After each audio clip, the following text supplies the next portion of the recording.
Okay, so now we'll discuss about the accounting entries for the whatever we had discussed in the last session, and it was all about trade processing for a equity and for a bonds. We haven't discussed about bonds, but we have discussed about the equity part, right?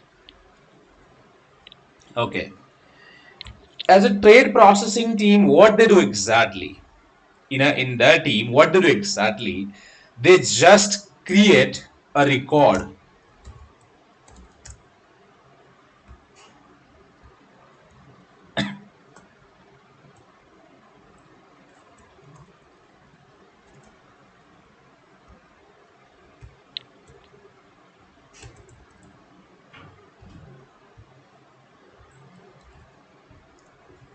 because we had created record, right?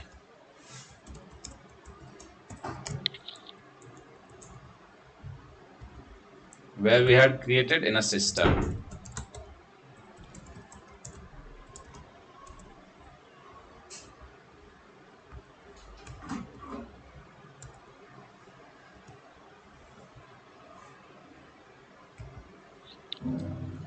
In a block in a sorry in a backrock, not backrock, blackrock. So what is happening to me? BLACK, lost BlackRock. In a BlackRock accounting system or accounting platform, their accounting team, they will create a sell transaction record. How they create?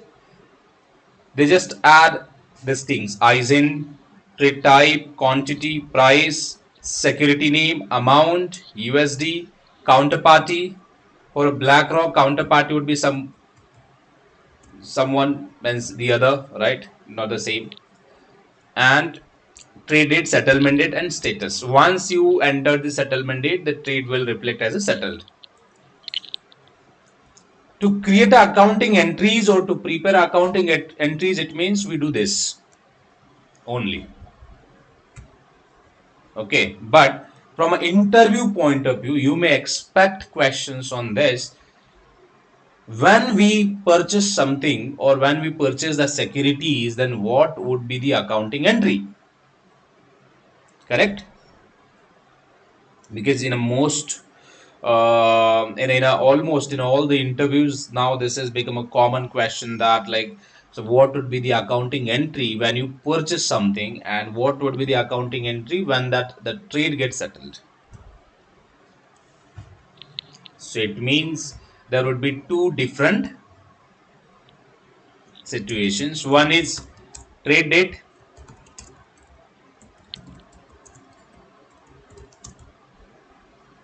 and another one is settlement date. See, both the principles, that the trade date and settlement date, that comes under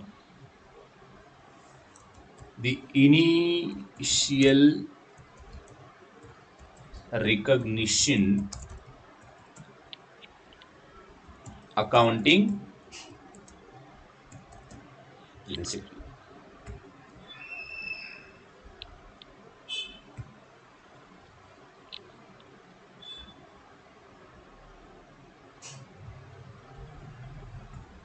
Okay. And if you check the accounting reference under IFRS, what accounting entry we prepare?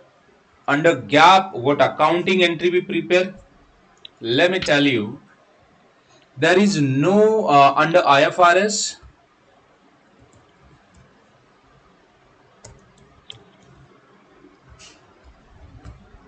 They already means IFRS principle already declared that depends on us on which date that we are looking for preparing the accounting entries. So on the basis of that, you can prepare it. They don't care about anything. You can prepare as per your requirement. But either it should be under trade date or else settlement date. Either of the date or in both. So you can prepare, means it depends on you. But under GAAP, even they have said follow the one, but try to follow the settlement date basis if you can. means under gap,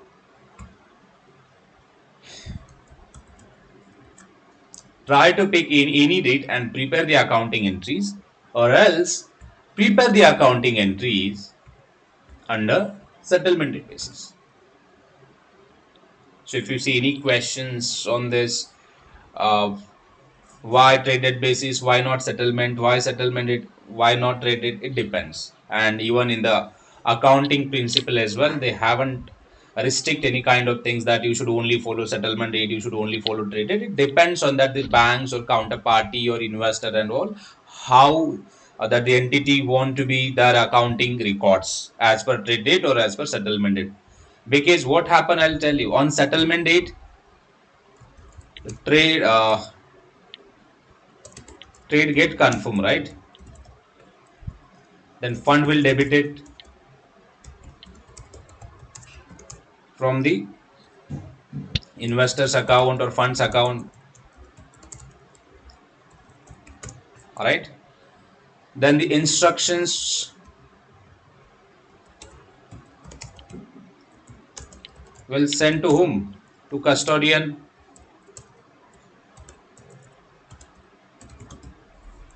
Then the custodian will review it and confirm it that yes, we have received instructions and will take the actions accordingly. Then custodian will change the ownership.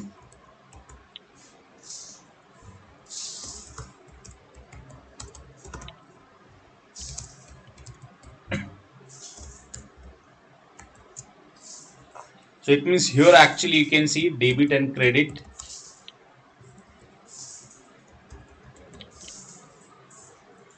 right?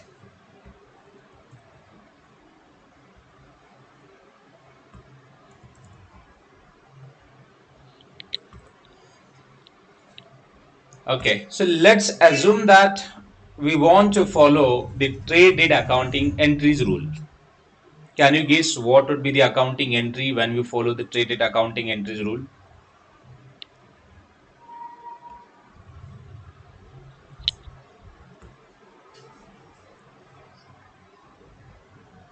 Let's say in a purchase case.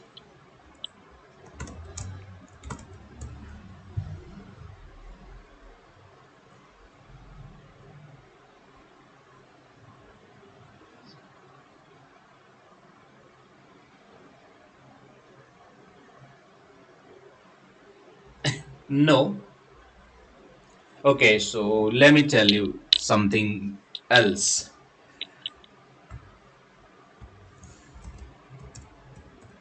When you purchase something on credit, then what will be the accounting entry?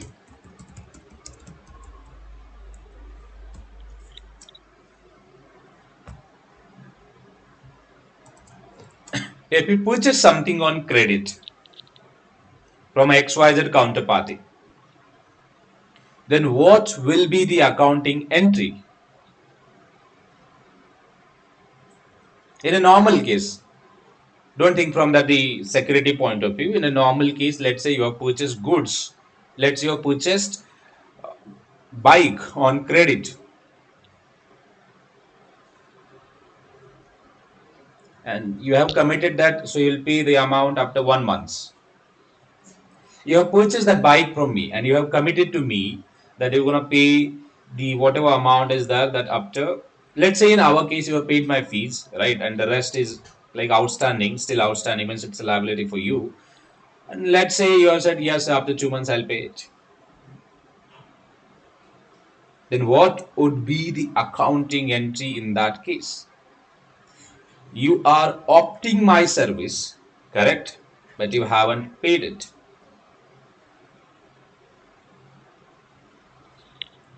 Okay.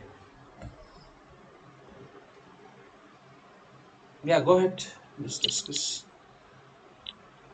Just try to guess it. It's a simple. See, okay, whatever the things that we follow in normal accounting, we follow the same thing here as well. So there is no difference.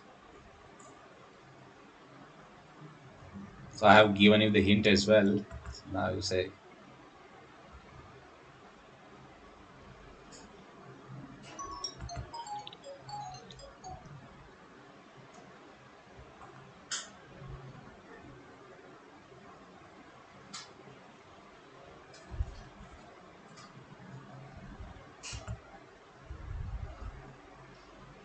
Why my account will be credited?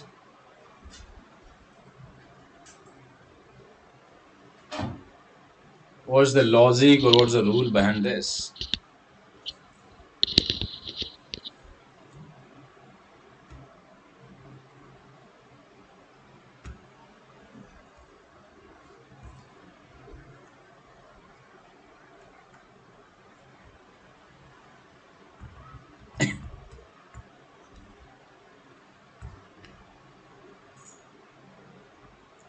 Let me make you something easier for you.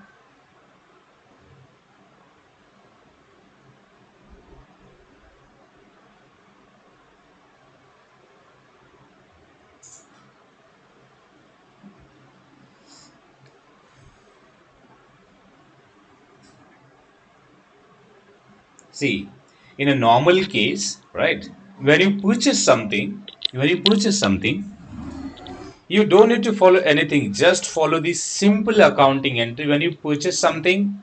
So the accounting entry would be like investment in that particular security account debit and cash account credit as a buyer. But when you sell something, it will reverse cash account debit and investment in securities account will credit because that the security will out, because security it means it's a part of real account, right? When you categorize it, it's a real account. Again cash, it's a part of real account, right? And there is a rule. When we say real account, debit what comes in should be whatever comes to you, and if that's a real, then that should be recorded at debit side. And the another rule is whatever goes out from your business, and if it is that comes under real account, then that should record at credit side. And apart from that, there are again two rules, which is personal and nominal. Personal says debit what comes, debit the receiver, credit the giver. Right now, here you can link. So it means why you're putting that name. So debit the receiver, credit the giver. Right. So who have given that goods to you? I'm Shivraj. Okay. And apart from that, there is another one rule is nominal. Whatever expenses should be that we record at debit side, expenses and losses, and income and gains that we record. Let's say dividend. See, if you do the study of three golden rules of accounting in details, you can prepare all the accounting entries under any business. There won't be any hurdle. In a investment accounting, I'll tell you there would be fixed items, interest payment, dividend, right? Unrealized gain, realized gain, fees, different types of fees, right? And the normal expenditures, office, admin, salary, and tax. Done. There is nothing apart from it.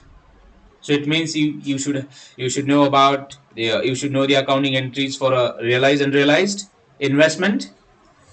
There would be different forms like equity, bonds, loans, and all. But yeah, so there will be same accounting entry, right? In accounting entries, accounting entries for a dividend, outstanding dividend, received dividend, accrued dividend, right? Then again, same applies for interest payment and accounting entries for expenditures, prepaid expenditures. Let's say admin fees that the XYZ investor paid the fees in advance, means prepaid account, prepaid expense accounting entry, right? Then the normal expenditures, let's say the on ongoing basis, the investor they are paying their fees and all. Apart from that, you don't need to prepare anything. And if you want to prepare those entries, then you should know the accounting rules. There are three rules, and that is in details. If you don't know that, then you can't even prepare the accounting entries when someone asks question on it. I'll yeah, so we'll take that. We'll take one session on accounting rules, and I'll show you how you can link it. Okay.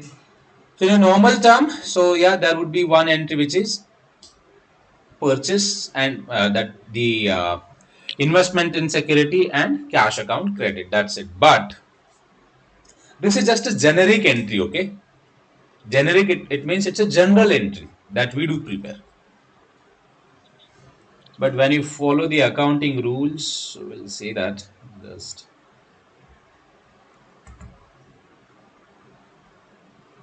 accounting entry, debit, credit.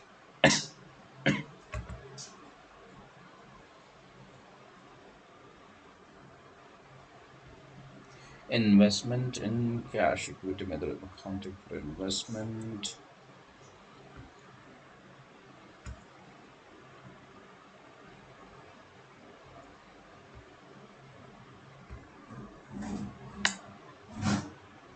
Management fees, private placement.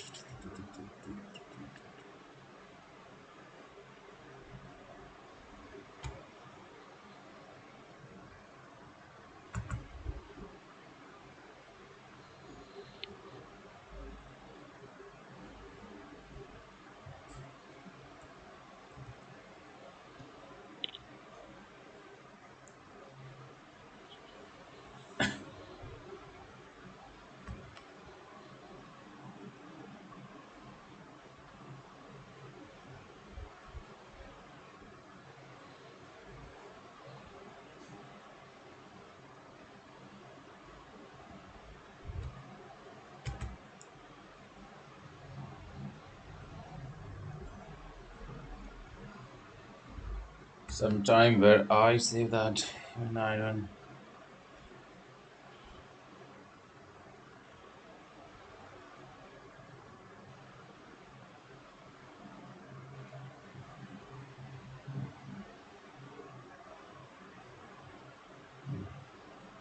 Mm,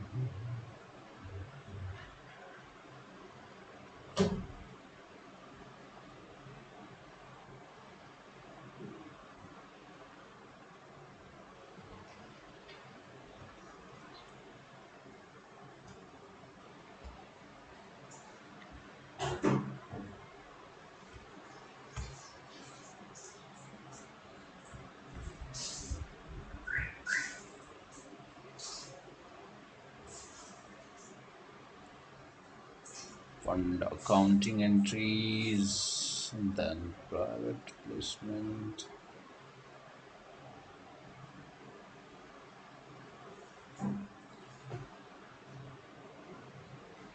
Journal entries for a purchase of marketable securities. Is it so?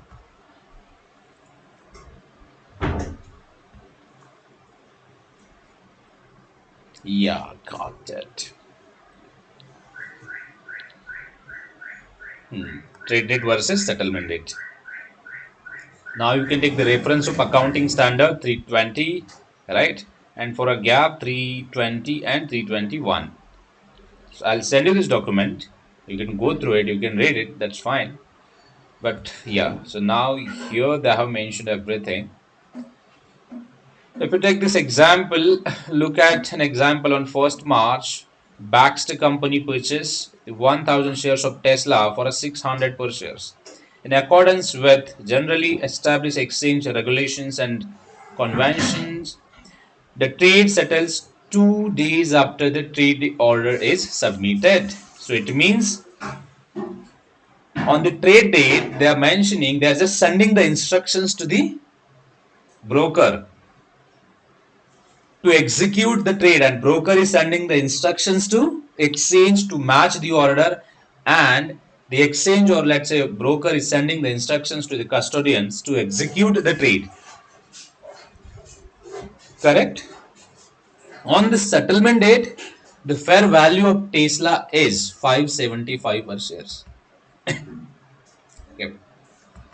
So this statement will make you confused later, but don't worry about it. The security is an investment and equity, right? Under accounting standard 21. If accounting is done based on traded basis, the following entries would be recorded.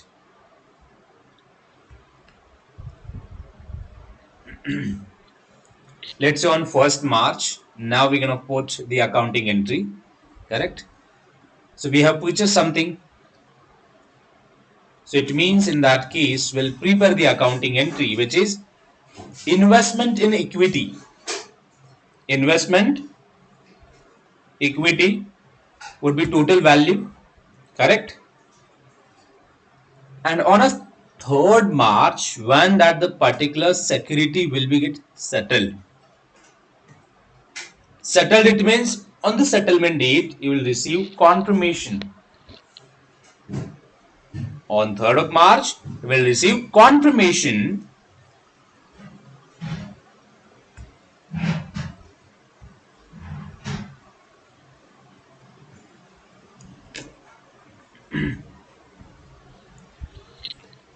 mouse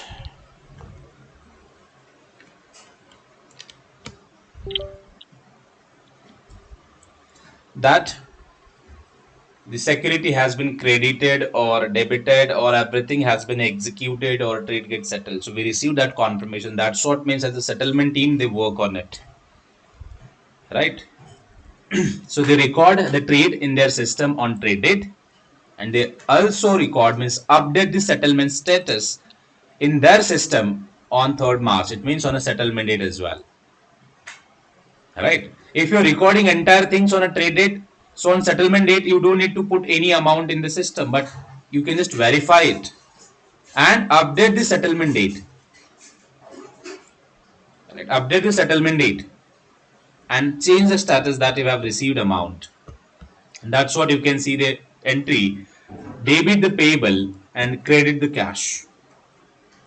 So finally cash will release, right?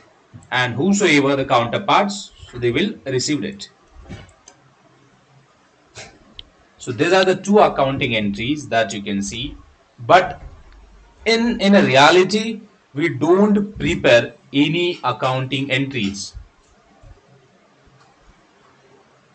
And why we can't? Because this is the rule, right? So they have deployed it in the back end. This is the rules that they have in system. In the system, they have deployed this rule in the back end. But at the front, what we do, we create the record. If you create this record, the system will prepare the accounting entry. Yes, so that's what most of the time, most of the people they have questions. So we don't prepare accounting entries. Then still they're asking questions on accounting. But the logic is behind this particular transaction that the system prepare the accounting entry on behalf of us.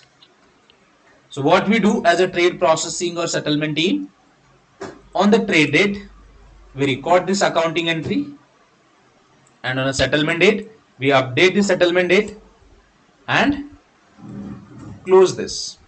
Just update the accounting entry and close this. Means update this status, settle. Then only fund will release and your breaks will match everything, because if you work in a recon, so once they update the settlement date correctly, so it means agent will release the payment, and the payment, that notification, you guys try to match it.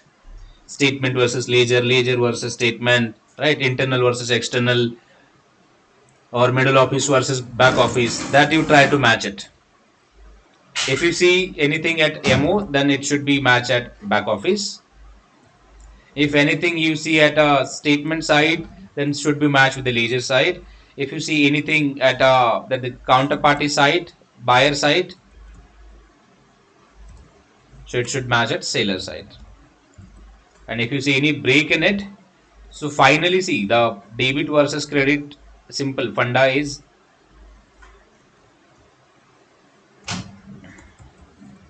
credit versus debit.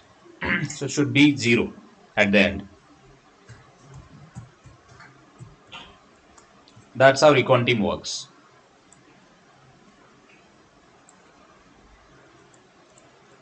So now we have the accounting entries for a trade date and settlement date as well.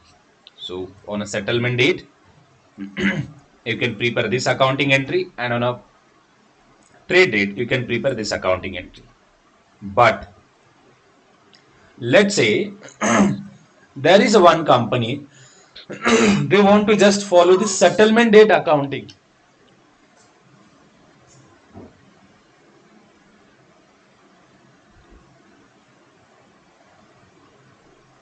Settlement date accounting.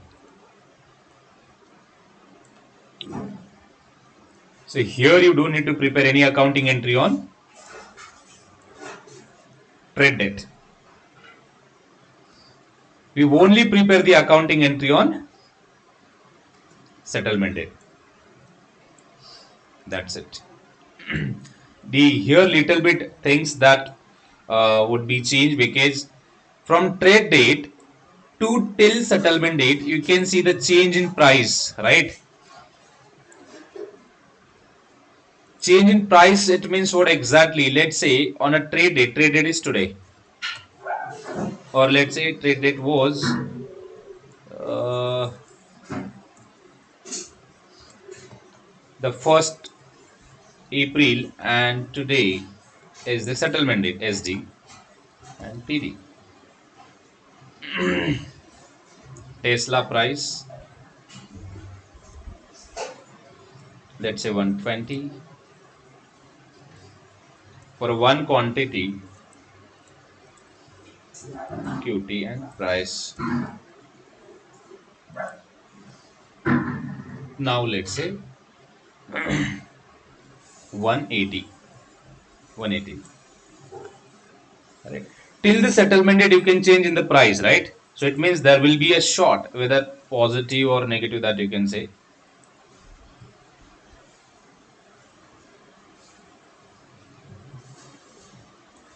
And how you can record this? How you can record this change? If you are preparing entry on a settlement date basis, then how you can record this change? It should be recorded, right? Whether if it is a profit or loss, accordingly we should record it. That's what we have an entry.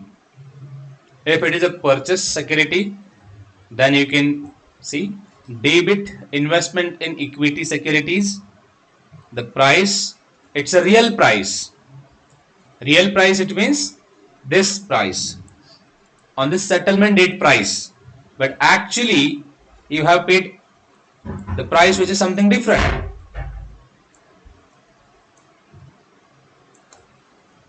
And why this happened? Because we do the accounting at a fair value. And what's the fair value? Fair value is this. And what's the acquisition cost, investment value that you have paid? This. And if you see the difference between in these two amounts, see if the difference is negative, then that would be your loss. Debit the loss. And if you see that the difference is positive, right, then this amount you would have recorded at credit side. Credit profit with amount. Right. So this happened and we record this accounting entry. But when you can record this accounting entry, if you have executed the trade immediately, otherwise if the trade is again still the trade is live, or you are holding that particular positions for a long, in that case you don't need to record this particular accounting entry, because unless and until you don't execute that trade, you won't get that exact amount, how much amount that is in loss or profit, correct? So once you exit from that particular security, you can record this, because most of the time we put the account that the trades for a very short period, which is 1 day or 2 day. In that case, we prepare this accounting entry, and else we just prepare the accounting entry debit and credit similar, right? And instead preparing this accounting entry, we can prepare the another one, which is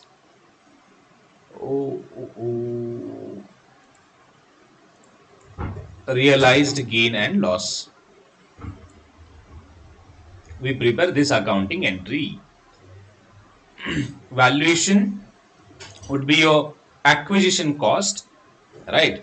And unrealized gain, holding on a gain, which would be your, if you see your that the security is in profit, then yeah, so would be, you can see their gain. And if that the security after purchase, if you see that the security value or amount is in negative from the purchase price, if you see any difference, then that would be your unrealized holding loss. You can prepare these accounting entries. I'll forward you all these documents. That's fine. Then we'll have these accounting entries.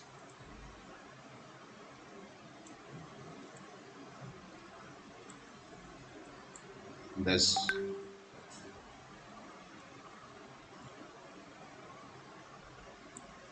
acquisition, it means your purchase value. Fair value, it means if you sell that securities, right? If you sell that securities, you're gonna receive this. You can say current market value. Current market value. And the difference would be profit or loss. Depends. And if you do average, let's say in this particular example, you are in a profit if you do this average. Correct? Profit was $1,000, then 1,500 negative means loss, and then profit.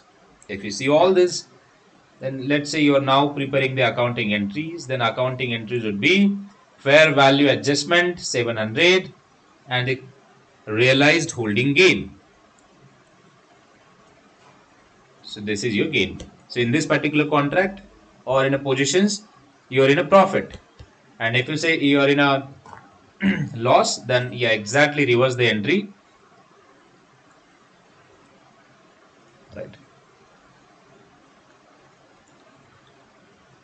And once you execute the trade, execute it means now the trade has been settled. In that case, what would be the accounting entry?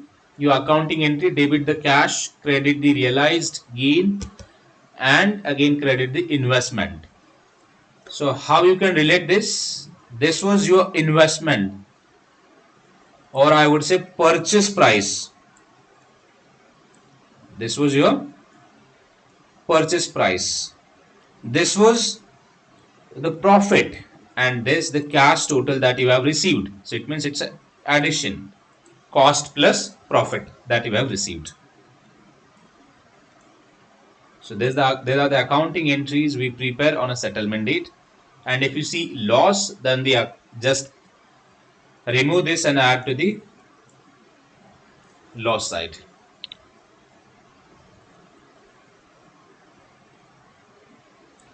Okay. So yeah, so simple logic is we have a two principles: trade date accounting and settlement date basis. In a back office where you see the trade processing team, they work on this two, settlement date or either trade date. But in a most of the companies, you can see they prepare the accounting entries on a settlement date basis.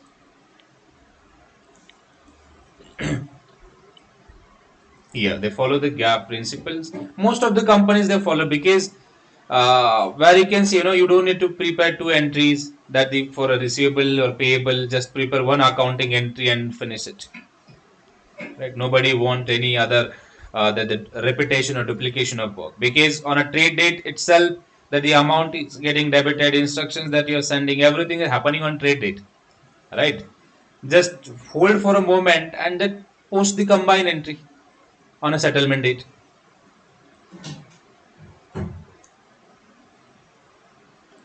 So from an interview point of view also, accounting entries, if you see any questions on it, I'll send you the document, prepare the accounting entries and practice it if you want, or you can even try to check it, because in a reality, we don't actually prepare this accounting entry in a or on an accounting platform. We don't prepare anything.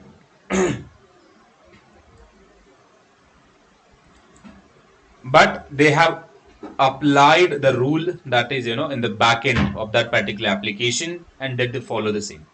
We just add this record or we just remove the records. That's it. Okay. Yeah, just do the practice for accounting entries. I'll send you the documents for all the accounting entries, but we'll slowly and steadily we'll discuss that with that particular topic. We have covered only trade processing part, right?